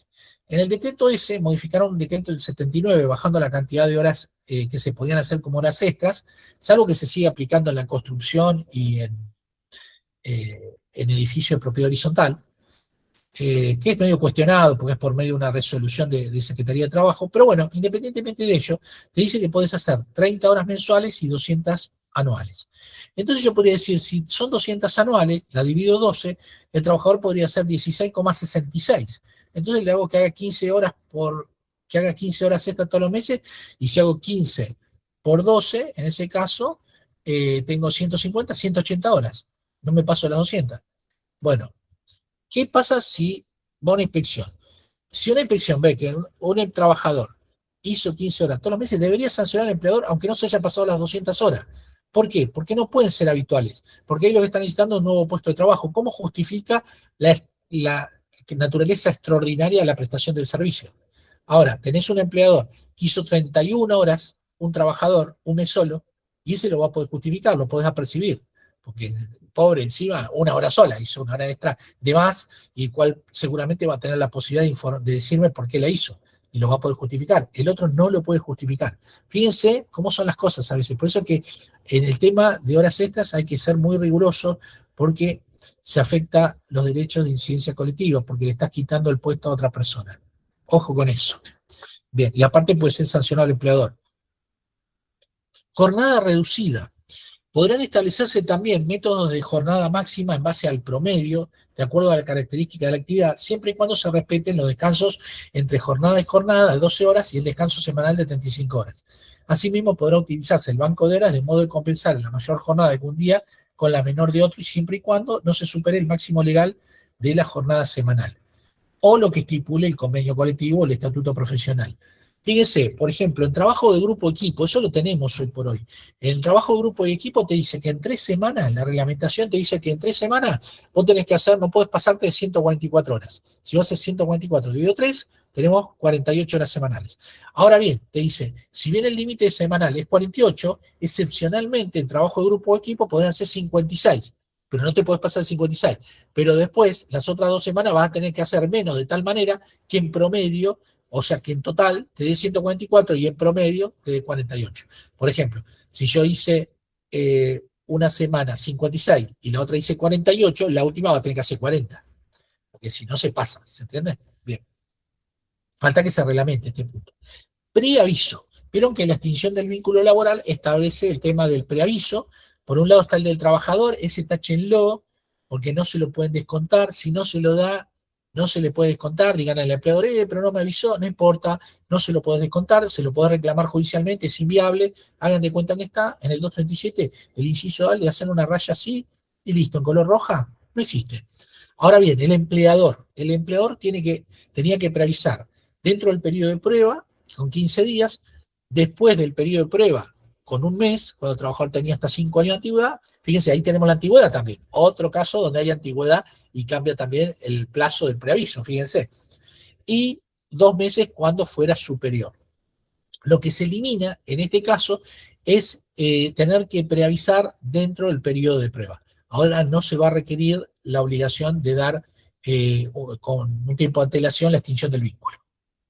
Queda el preaviso para de 1 mes o 2 meses, o también algunos van a decir la 24.467, bueno, es algo que está también descolgada, la 24.467, que esa ley también habría que ver cómo se puede, ya prácticamente no va más, hay que hacer una ley nueva de PYME y que guarde correlación con el resto de las cosas, ¿no? Porque tenemos 3 leyes PYME, es una locura. Y tenemos casi 1000 y pico de normas de PYME, más de 1000 normas. En un momento estuvimos a punto de convencer para el Ejecutivo de poder, me iban a contratar para que haga ese trabajo, porque justamente es parte de lo que me gusta hacer a mí, no el tema normativo, para hacer una sola ley, un solo proyecto de decreto, y después, bueno, cada organismo tiene que sacar 1 o 2 resoluciones, pero no más, una sola con texto ordenado y chao, porque así tenés 10, 15 normas y tenés todo PYME.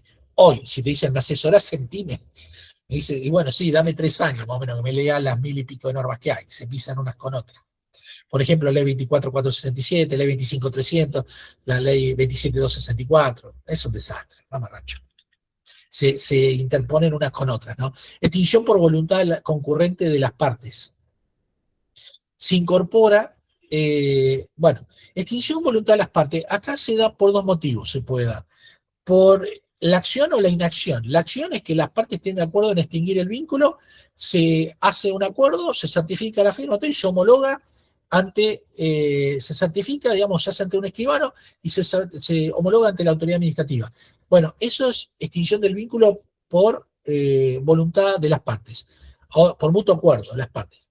Ahora es por la actitud inequívoca, es la otra, es por no hacer nada, es decir, yo no lo intimo y el trabajador no viene, no lo intimo y no viene. Y eso no es abandono de trabajo, porque para que haya abandono de trabajo, yo previamente lo tengo que intimar a que reinicie tareas, y él cuando está en mora, porque no viene, ahí se puede extinguir el vínculo. El tema que ahora se establece un plazo de 2 meses, si habían presentes judiciales por 3 o 6 meses, se establece un plazo de 2 meses que, transcurrido ese plazo, se considera extinguido el contrato. Ahora bien, lo que estaría faltando, o habría que ver, de qué manera más simple se puede llegar a hacer, sin tener que ir a la justicia, como para poder dar de baja la relación laboral. Porque esos 2 meses que no fue a trabajar, yo lo tuve que haber informado en la ARCA, ¿se entiende? Porque el vínculo no se extinguió. ¿Y qué pasa? ¿A partir de cuándo se empieza a computar el plazo de extinción del vínculo para los 2 meses? Está bien, si lo llevo a la justicia va a ser hasta que lo ordene el juez, hasta que lo decrete el juez, pero ¿se podría hacer vía administrativa un trámite más simple y a partir de ahí tomar los 5 días corridos para la extinción del vínculo? Bueno, eso esperemos a ver si se puede hacer por un método simple, algo. Tiene que ser todo lo más simple y sin costos, sin cobrar nada, y hacerlo rápido como para que se pueda informar y cumplir con el plazo de 5 días corridos que tenemos para dar de alta del registro a ese trabajador. Indemnización por antigüedad o despido. Bueno, el tema de indemnización por antigüedad o despido tiene algunas cosas buenas y tiene algunas cosas malas, es un popurrí, ¿no? Pero ahora vamos a ver. Primero, se definen algunos conceptos. Por ejemplo, el concepto de remuneración. Anteriormente, uno decía, sí, es la remuneración devengada, en ese caso, dentro de los últimos 12 meses o el periodo de tiempo trabajada, la mejor, normal y habitual. Ahora bien, el tema era que era devengada solamente o devengada y pagada. Ahí devengada va junto, no sé si se corrió, pero se habrá corrido, se movió solo. Me corta, pero va junto. No es devengada, es devengada. Es devengada y pagada. ¿Qué significa? Porque la pregunta, ¿y el aguinaldo? Entonces teníamos, por ejemplo, en algunas jurisdicciones, por citar algo, Capital Federal y Provincia de Buenos Aires, que está una al lado de otra, y en Capital Federal iba sin el aguinaldo. ¿Por qué? Porque, digamos, habían fallos encontrados de que sí, de que no, entonces sacaron un plenario Tulosay y dijeron, bueno, el aguinaldo no va. Pero en el resto de las provincias, casi en todas iba. Bueno, ahora no va a ir ni el aguinaldo, ni la incidencia del aguinaldo, ni las vacaciones, ni las gratificaciones, etcétera. Todo lo que se devenga y se paga por mes. Bien. Por otro lado, eso está bueno. ¿Por qué? sobre todo para los que son peritos y todo eso, y para el abogado, todos van a tener menos problemas, porque directamente se queda bien claro la norma, lo que dice, que es cómo se tiene que calcular. Y era algo que hacía falta. Por otro lado, se define como habitual, dice, a estos fines, aquellos conceptos devengados como mínimo 6 meses en el año calendario. Ahí me parece que le erraron, y debería de decir aniversario. ¿Por qué? Porque todo contrato que se termine antes de junio, o sea, o en mayo, y no tiene 6 meses, ese concepto no iría. Porque te está diciendo que tomes por lo menos 6 meses en el año calendario. Y capaz que lo está cobrando hace 8 años. Yo igual se lo consideraría, ¿se entiende? Pero debería decir aniversario. Para mí le erraron mal.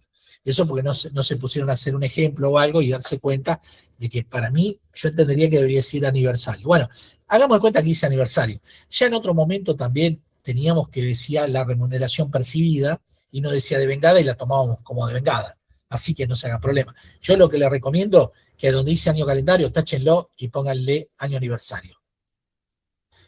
Pues va a terminar el problema, si no se entiende, no tiene sentido. Si total, el espíritu es ese. Después, fíjense lo que dice, se define como normal, en el caso de conceptos variables, como ser premios mensuales, horas extras, comisiones. La hora extra no es normal. No es algo normal, es algo anormal. ¿Se entiende? Es algo extraordinario. No debería estar ahí. Pero bueno, está en la norma, considérenlo. Ahora, no sé quién pudo haber establecido, y lo veo a veces en los fallos, que toman la hora extra como algo. No podés tomar algo que es extraordinario, que no podría tenerlo nunca como un derecho adquirido del trabajador y como parte de lo ordinario, porque si no, estaría llevando al trabajador a un estado de esclavitud. ¿Por qué? Porque la hora extra es una excepción a la extensión de jornada de trabajo y está establecida en el artículo 14 bis. Y aparte, estarías perjudicando al resto de los trabajadores que están sin empleo, que si un trabajador haría horas extras, esto para que lo vean tendrían que tener una comunidad muy pequeña y una persona que hace un montón de horas extras y una persona que no tenga trabajo. Y ustedes van a decir, mira, Jorgito hace un montón de horas extras y lo está perjudicando a Pablo que no tiene trabajo. Si uno lo analizaría y lo vería bien, se daría cuenta lo grave que es esto. Lo peor es que está en la norma y en los fallos, en los presentes judiciales. Eso habría que eliminarlo. La hora extra no debería ser base de cálculo de nada. ¿Por qué? Porque es algo de naturaleza extra, lo dice ahí, extraordinario, no es ordinario. Y lo que tiene que ser es lo ordinario. Bien, igual calcúlenlo porque está en la ley, hoy por hoy. Ahora, si ustedes me dicen a mí, eso es un mamarracho. Bien, y después lo que establecen calcular un promedio. Bueno, ya la complican, lo cual para calcular tenemos que ver si el trabajador tiene remuneración fija o variable. Acá donde va a venir el problema es que van a calcular un promedio entre la fija y la variable. Y le van a sacar promedio a la remuneración fija. Y como hay inflación, le vas a estar pagando menos. Entonces, saquen la remuneración fija por un lado y la remuneración variable por otra y calculen el promedio de los últimos 6 meses o del año, vean cuál es más alto y lo suman a la última fija o al valor que debería haber cobrado en ese momento. ¿Se entiende? Ojo, no calculen promedio de la fija, porque eso es lo que termina pasando. Bien, por otro lado, se agrega que en la práctica ya se había estipulado el criterio del fallo Bisotti. Esto es un parche en sí, no debería estar esto, porque directamente fuera de convenio habría que definir qué fuera de convenio y que debería cobrar la remuneración que cobra, porque realmente lo que él necesita para mantener su estándar de vida hasta reincorporarse a su puesto de trabajo, otro puesto de trabajo. Esto es un parche que trata de equilibrar como para que, pues dicen, confiscatorio. ¿Y quién te dice que es confiscatorio? El IVA no es confiscatorio, el impuesto a la ganancia del 75% no es confiscatorio, el 33% no es confiscatorio. O sea, buscaron un equilibrio para que más o menos promedie y cobre, en ese caso, el trabajador un poco más, aquel que está fuera de convenio no se vea tan perjudicado de aplicarle el tope indemnizatorio de un promedio de 3 sueldos de los cuales él no participa y no cobra en función a eso. Bueno, en este caso, ¿qué significa? Que si yo tengo un tope indemnizatorio y un sueldo muy alto, el sueldo ese muy alto lo voy a bajar en 1/3 y en tanto y en cuanto sea más alto que el tope, lo voy a tener que considerar para pagar la indemnización. Si queda por debajo, tomo el tope. Ese es el caso Bisotti. Por otro lado, fondos o sistemas de cese laboral. Bueno, se establecieron diferentes fondos o sistemas de cese laboral, del cual en algunos casos podría sustituir la indemnización, y por otros casos se crea un fondo de asistencia laboral en el cual dentro de las contribuciones que paga el empleador hoy, se le va a derivar dinero a una cuenta especial para poder extinguir vínculos laborales. Esto es gravísimo, pero está en la ley. Para la empresa, bienvenido sea, pero para la misma empresa, cuando tenga que ver en su vida diaria, eso no va a traer problemas porque también son habitantes de la nación, ¿no? Entonces, bueno, esto es grave, ¿no? El tema del Fondo de Asistencia Laboral es algo que sí está suspendido y ojalá que no se aplique nunca, porque en sí, ese fondo de asistencia laboral yo lo utilizaría para creación de nuevos puestos de trabajo y no para pagar indemnizaciones, ¿se entiende? ¿Por qué? Porque cuando tengan que, se vea medio que bajan las ventas y todo eso, van a llamar al contador y le van a decir, che, ¿cuánto tenemos el Fondo de Asistencia Laboral? Tenemos para despedir a 4 personas. Bueno, despedirlo. Y por lo general se va a tratar de despedir a los más antiguos. Hay un periodo, lo mismo que tener fondos de cese laboral nominados, es lo peor que puede haber, porque primero que el trabajador no tiene forma de poder negociar nada, y segundo, que también, en ese caso, el trabajador puede ser despedido en cualquier momento porque la indemnización ya la tiene paga. ¿Cuándo va a pasar eso? A los 5 años, porque la empresa a los 5 años les cambia el costo laboral. Igual, obviamente, tengan en cuenta que todo perjuicio que tenga, las empresas también se van a ver afectados por el resto de los empleadores. Entonces, por eso esto tenemos que analizarlo todo desde el punto de vista de incidencias colectivas y no del punto individual. Bien, ojalá que no se aplique nunca el Fondo de Asistencia Laboral y que en esos casos las empresas traten de generar, digamos, o tratar de conservar sus puestos, su fuente laboral, y de esa manera no se vea perjudicado nadie, ¿no? Pero de esta manera esto sí va a ser complejo en la práctica cuando quede mucha gente desempleada por la utilización del Fondo de Asistencia Laboral. ¿Por qué? Porque hoy por hoy no tendría que pagar más cargas sociales, sino que parte de las cargas sociales la va a tener ahorrada para despedir gente y no la puede usar para otra cosa. Entonces, ¿para qué la va a usar? Para eso. Bueno, en eso sí no estoy de acuerdo, ¿no? Pero bueno, es un tema, digamos, tiene cosas buenas la ley, pero algunas cosas que yo la analizo desde el punto de vista distinto a otros, porque todo el mundo lo analiza desde el punto de vista de su conveniencia. Yo no lo analizo ni de mi conveniencia, ni de nada, sino de lo general. Siempre tiene que estar lo general por encima de lo particular. Después se establece el tema de la reparación, que no sea reclamado un daño y perjuicio, que no haya otro reclamo de naturaleza civil por encima de lo que establece la ley, lo cual no está mal. Después tenemos indemnización por muerte del trabajador. Bueno, la ley anterior establecía un orden de prelación en función a la ley jubilatoria, a una ley jubilatoria vieja, la ley, digamos, que después se fusionó con la ley de trabajador de relación de dependencia, con la de autónomo de seguridad social, y salió la ley 2451, pero hacía referencia a un artículo viejo, y ahora establece un orden de prelación donde establece como primera medida el cónyuge o conviviente del causante, los hijos del causante menor de edad.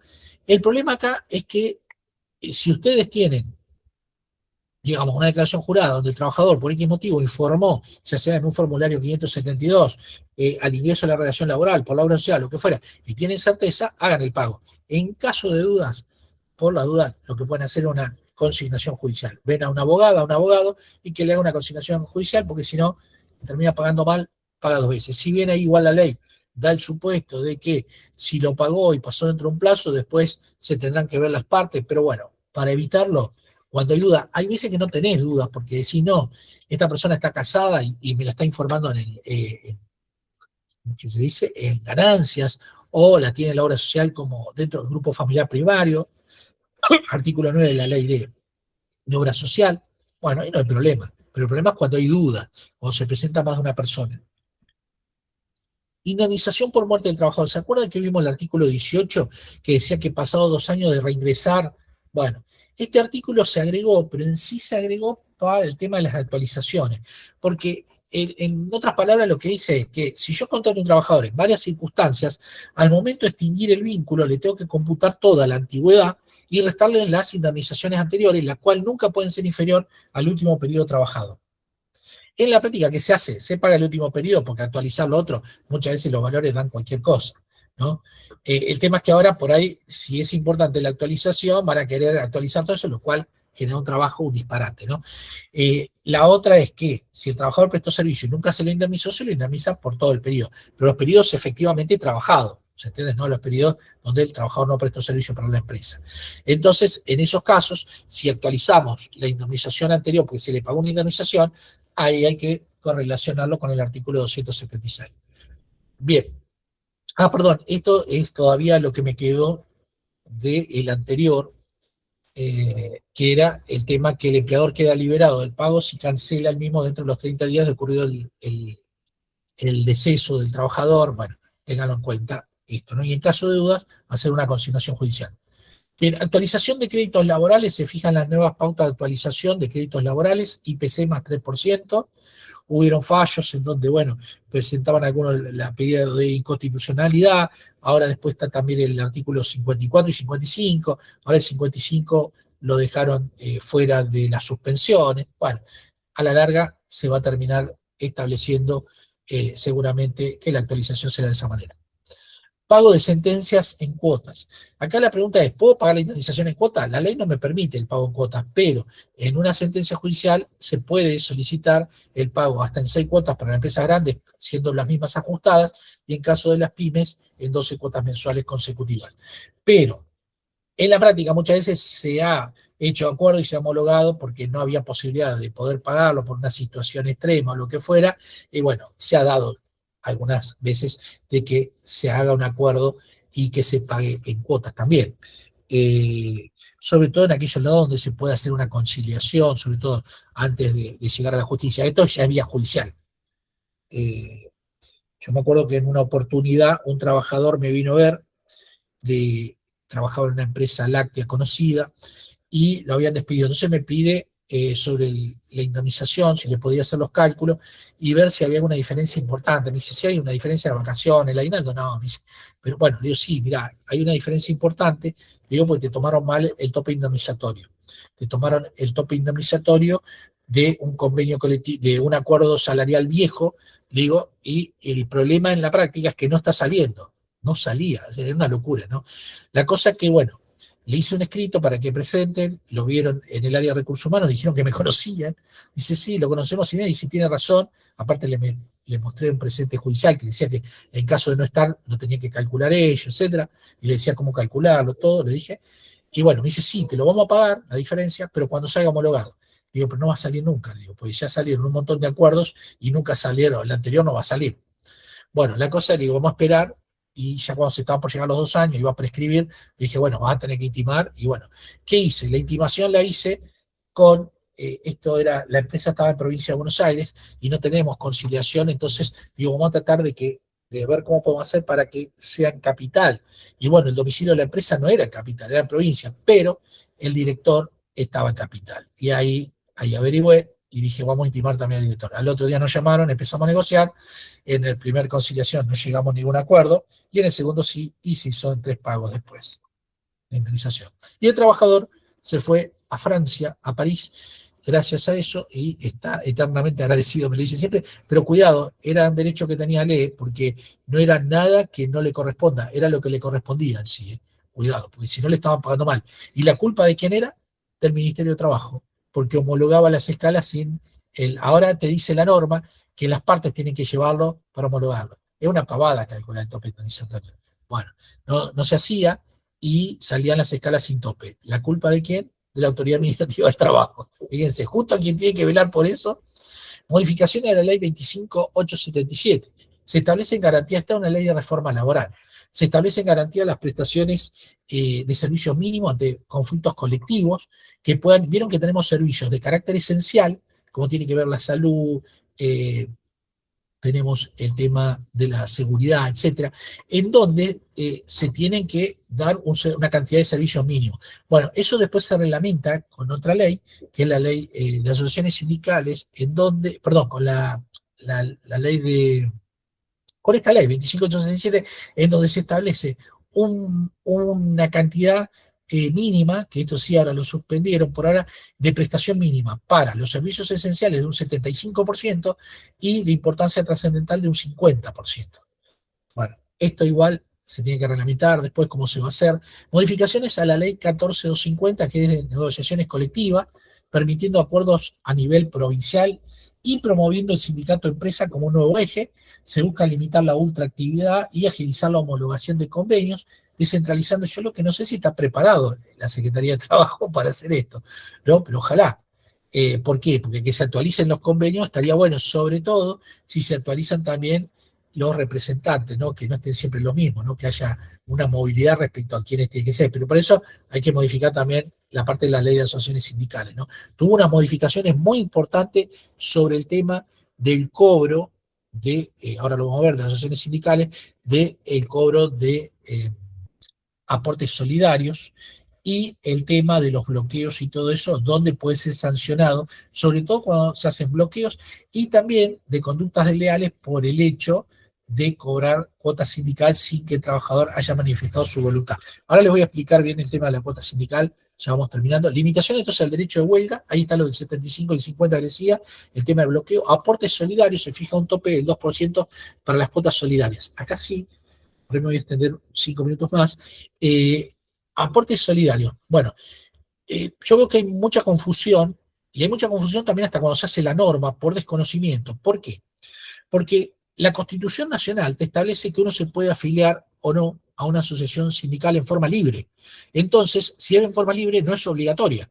¿Qué significa? Que el sindicato no me puede afiliar. Entonces, para lo que necesita un asentimiento del trabajador es para la cuota sindical de afiliación. La cuota sindical de afiliación, que puede ser un porcentaje, un valor fijo, lo que quieran. Un auto por mes, 2 manzanas, lo que quieran. Eso por un lado. Ahora, la pregunta es, ¿pueden haber aportes solidarios o contribuciones, ya sea del empleador o del trabajador, que surjan como obligación de una negociación colectiva de trabajo? Sí, ahí está el problema. Entonces, se estableció, por un lado, la ley de contrato de trabajo, dentro de la tangibilidad del salario, dentro de las limitaciones a lo que se le puede descontar, que los aportes de cuota solidaria, las cuales son obligatorias, porque no es la cuota sindical de afiliación, es otra cuota, lo cual acá también se debería haber regulado, y que no se hizo bien, es que se debería haber regulado en la norma, que si bien se le fija un techo, no se pueda pasar más de tanta cantidad de tiempo en un año, y que se explique para qué es esa, para qué se cobra esa cuota de solidaridad. ¿Por qué? Porque si vos pones una cuota de solidaridad durante 4 meses, después sacas otro acuerdo, otros 4 meses, y después otros 4 meses, la estás cobrando todo el año. En definitiva, lo estás obligando a afiliar, lo cual es inconstitucional. ¿Se entiende? Hoy por hoy hay una limitación entonces en los aportes obligatorios que pueden fijar por negociación colectiva del 2% en las cuotas solidarias, que no es la cuota sindical. Aclaremos. Entonces, en empleo de comercio, por ejemplo, que te dice en el artículo 100 un 2% que va al sindicato y un medio a la federación, eso no es una cuota sindical, eso es una cuota de solidaridad, la cual deberían reducirla. Asambleas de los delegados, bueno, se establece que las asambleas solo podrán realizarse con autorización del empleador, y horas retribuibles para los delegados, no te decía la cantidad, lo cual para ellos era todo el tiempo, ahora son 10 horas mensuales retribuidas porque está establecida en la ley. La justicia, bueno, falló a favor de la CGT y suspendió más de 80 artículos. Esos son los artículos, bueno, que suspendieron, pero igual, de todos modos, tengan en cuenta que no pueden estar, porque algunos lo empezamos a analizar y decir, tiene que ver con la Constitución algunos artículos, ¿no? Pero algunos sí pueden estar rozando lo inconstitucional seguramente. Pero bueno, esperemos a ver qué ocurre con estos artículos, y esto seguramente vamos a tener novedades en cualquier momento. Con respecto a las derogaciones, tenemos las principales derogaciones, no puse todas, pero son el Estatuto de Periodista Profesional, trabajo de viajante de comercio, que tiene una indemnización del artículo 80, siempre que se extingue el vínculo por cualquier causa, la ley de teletrabajo, los peluqueros y los créditos para hacer cursos laborales, y el Estatuto de Choferes, tienen en ese caso un vencimiento, las que están en color verde, a partir del 1 del 27. Las que están en color verde son a partir del 1 del 27. Las que están en el otro color, que no es color verde de fondo, esas ya están derogadas. Por ejemplo, área de recursos humanos, tienen trabajadores extranjeros, por ejemplo, de países limítrofes, de Paraguay, de Bolivia, que tienen que ir a votar. Bueno, en ese caso, esas licencias especiales pagas no existen más. ¿Se entiende? Bien. Por otro lado, agrarios, esto lo vamos a ver ahora. En agrarios, artículo 13, 18 y 21, ahora lo vamos a ver. Y la ley de contrato de trabajo, esos artículos también ahora los vamos a ver.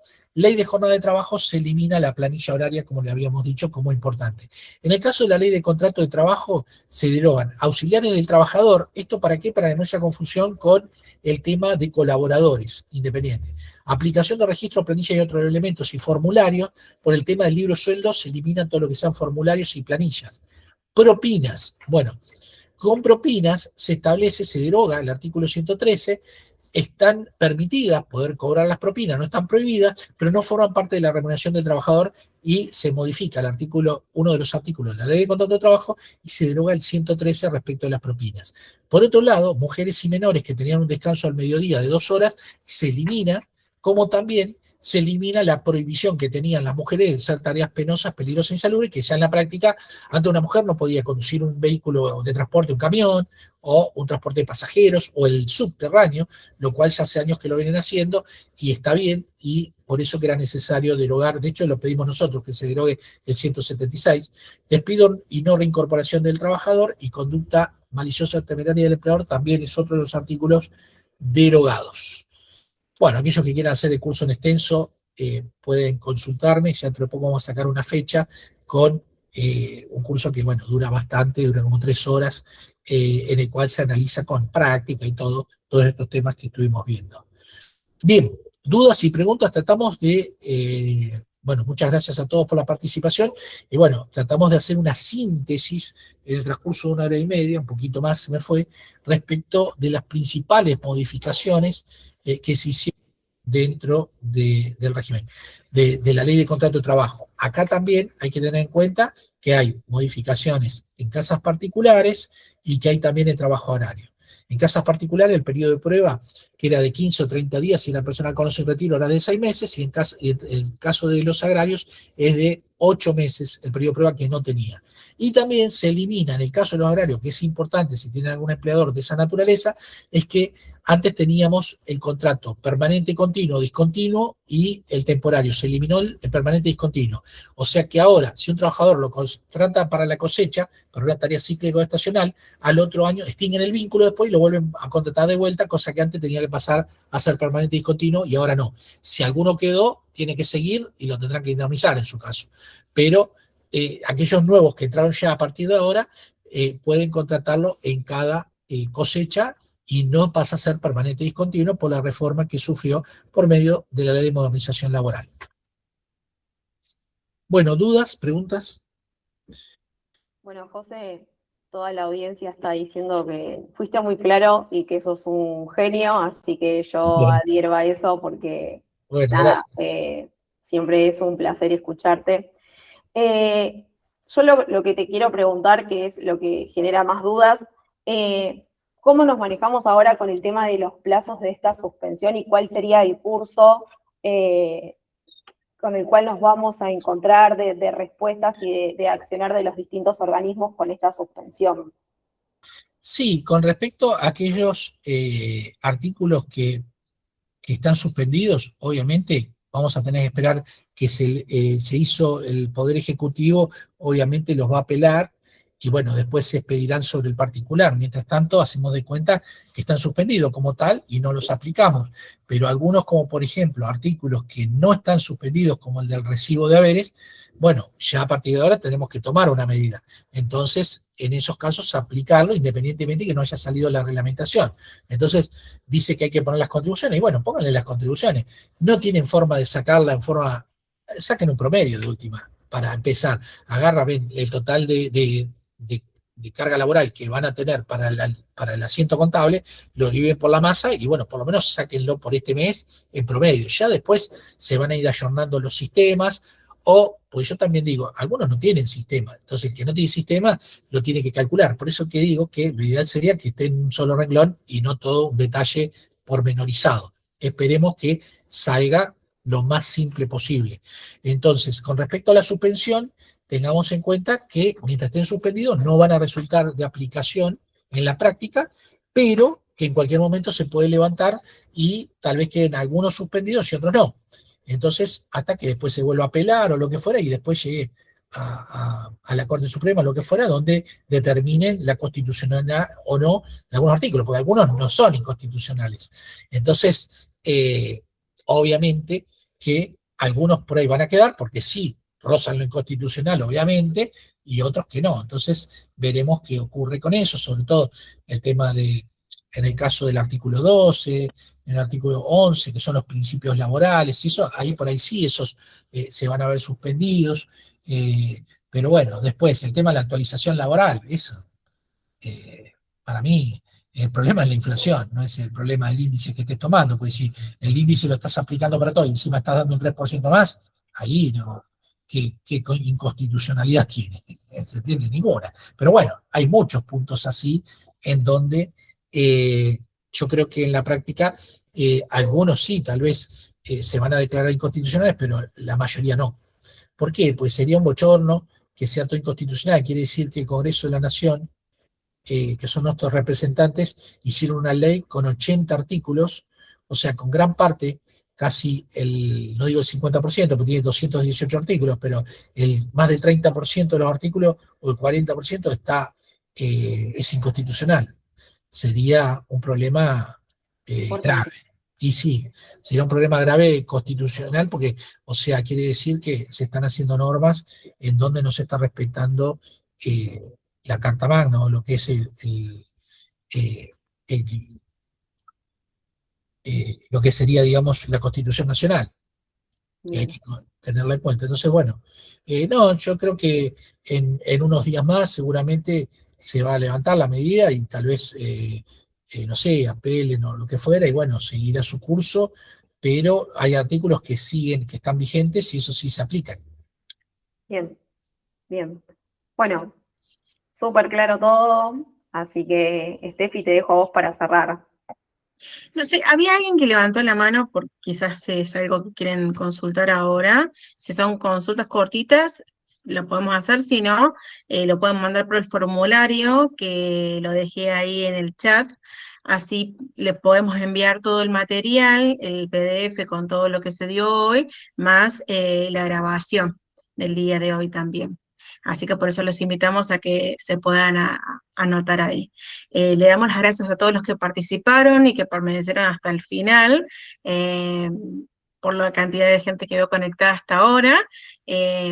También, bueno, les agradecemos mucho todo, la verdad, y mucho más, José, que nos ha compartido esta charla Ya te y traer un comprometemos, poco más de claridad. ya lo comprometemos acá con la audiencia a tratar nuevas temáticas, así que no se va a poder escapar de nosotras, Steffi. Bueno, es un placer para mí, muchas gracias. Saludo a todos los asistentes, muchísimas gracias por la participación y cualquier Gracias por todo. estoy a disposición.